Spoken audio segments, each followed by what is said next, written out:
Bienvenue dans la 40e semaine du podcast Un pas à la fois.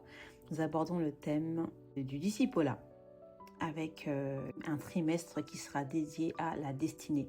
Parce que maintenant que tu as acquis les bases, les fondations, que tu as appris à parler à Dieu dans le secret pour justement solidifier ces fondations et que tu connais ses promesses, à présent, tu peux regarder vers l'avenir et tu verras, c'est un avenir glorieux qu'il te prépare.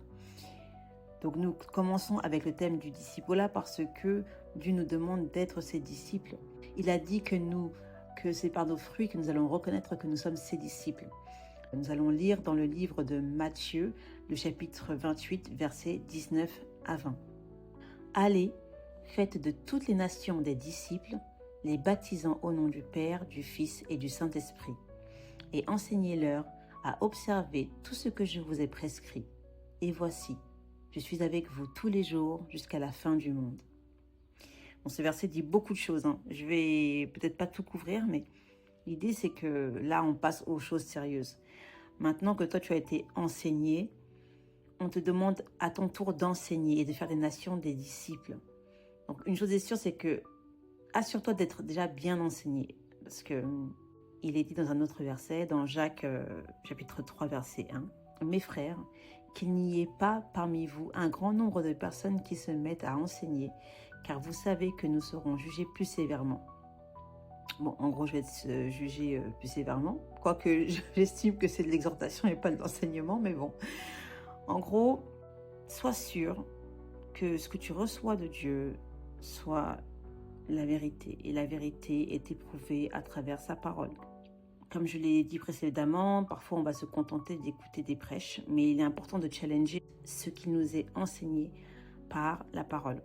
Parce que parfois tu vas lire la Bible et tu vas mal interpréter à cause de fausses croyances, à cause d'un filtre de blessures, à cause d'un mauvais mood que tu as, donc du coup une mauvaise interprétation. Ça m'est beaucoup arrivé, tu vois, moi j'estime que j'ai eu un mauvais enseignement, je ne challengeais pas assez ce qui m'avait été enseigné et du coup je croyais tout ce qu'on me disait. Je vivais selon la révélation des autres. Et grâce à mes cours bibliques, j'ai réussi vraiment à expérimenter ma foi, ma relation avec Dieu, l'approfondir et me baser vraiment sur l'esprit de vérité, enfin sur la parole de Dieu. Donc c'est pour ça que je t'encourage à faire pareil et de toujours exhorter, enseigner avec l'amour. Parce que c'est comme ça que Jésus a fait. Si tu enseignes, que tu exhortes dans le but de vouloir changer, de vouloir juger, ça marchera pas, ça impactera pas le cœur des gens. Et c'est que par le cœur que nous sommes sauvés. Donc, pour donner un peu de contexte, ce verset-là, c'est Jésus qui le dit avant de monter au ciel. C'est pour nous rappeler, comme pour nous rappeler la mission ultime, tu vois, parce que on va faire beaucoup de choses, mais tu sais que tes œuvres, elles vont être aussi éprouvées, tu vois. Certains ont tendance à faire beaucoup de choses, mais il y a des choses qu'on fait par nous-mêmes et d'autres choses que Dieu nous demande de faire. Donc, c'est important, en tout cas, quand tu veux faire quelque chose pour Dieu, la mission, c'est de faire des nations des disciples. Alors, quand on parle de nation ici, en effet, on parle d'un pays. Donc, toi, tu vas commencer, en fait, à ton niveau. Et Dieu, qui est celui qui est le Dieu de l'impossible et qui va ouvrir les portes, t'emmener dans les hautes sphères, c'est lui qui va faire que tu sois quelqu'un de plus en plus influent. Mais ça, c'est vraiment en marchant, en étroite collaboration avec lui, parce que l'esprit est celui qui sonde aussi le cœur. Et on voit les intentions du cœur au fur et à mesure qu'on grandit, j'ai envie de dire. Tu sais, il y a beaucoup d'hommes de Dieu qui sont tombés alors qu'ils étaient vraiment tout en haut, parce que c'est là que leur cœur a révélé beaucoup de convoitises, par exemple. Sois toujours en étroite collaboration avec Dieu. Marche dans sa parole, marche toujours avec Jésus. Sinon, le péché peut vite t'éloigner en fait de sa volonté parfaite. Maintenant, parlons de la définition de disciple.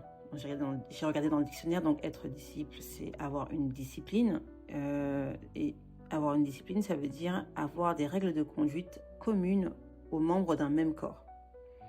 Donc, n'oublie pas la notion de liberté que Paul nous enseigne. Donc ça veut dire qu'en gros, tu as la liberté de mettre en place des règles à suivre, ok? Mais n'oublie pas que c'est dans un but d'exercer dans le corps du Christ, dans un même corps. Surtout, ce qu'il y a à retenir, c'est que quand tu vas mettre en place cette discipline, ton corps va souffrir. La chair va souffrir jusqu'à ce qu'elle soit soumise à l'esprit. Mais c'est au fur et à mesure que tu verras le résultat et que tu seras contente du changement. Pour résumer, tout ce que tu fais doit être fait dans l'amour de Dieu, l'amour de toi-même et l'amour de ton prochain. Et pour parler du reste du verset, il parle vraiment de la Trinité.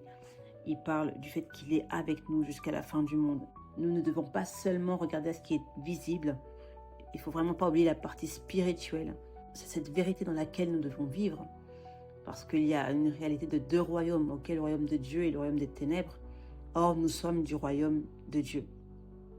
Alors, ne reste pas à la porte de ce royaume. Ne te contente pas seulement d'être sauvé. Mais avance et deviens disciple. Abandonne ta vie et suis Jésus, car son joug est léger. Bon, là, j'ai pas la ref, mais je vous la mettrai. Parce qu'il y a tellement plus. Il nous a vraiment sauvés pour qu'on puisse impacter les nations. Donc, j'espère que ces mots t'auront encouragé pour aller encore plus loin dans ta marche. Je te dis à la semaine prochaine pour un nouvel épisode. Sois béni.